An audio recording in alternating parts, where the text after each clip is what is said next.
ወንድ ሁን አለች። እኔ የምፈልገው የሚታገልልኝ ወንድ ነው አለች። እኔ እኮ ለሷ የትም ገባ ነበር። ሺህ ሞቱ ይመጣ ለሷ ብዬ ሞት ነበር።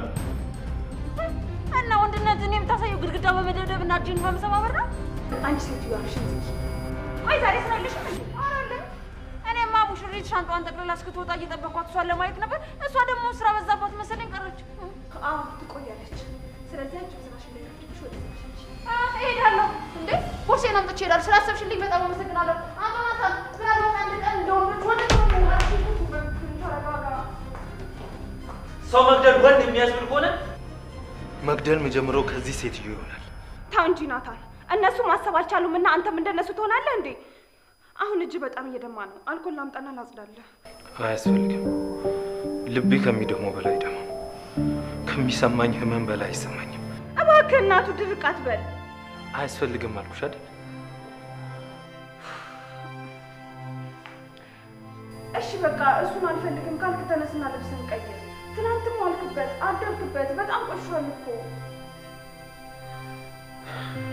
ይቆሽሽ ምን ለውጥ ያመጣል?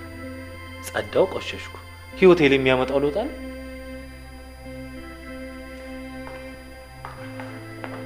አየክ ኤፍራታ ልክ ነበረች።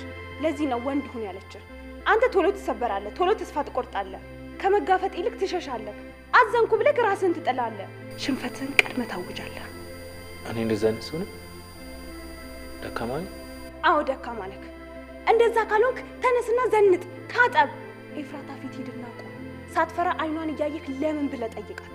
ምን ያህል እንደተሰበረች፣ ልቧ ምን ያክል እንደተጎዳ አይኗ ውስጥ ታየዋለህ።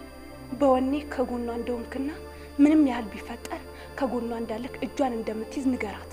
ያኔ ያፌትን አይደለም ዓለምን መገልበጥ ትችላላችሁ። እንደዛ ማድረግ የሚችል ይመስልሻል? አዎ ትችላላችሁ።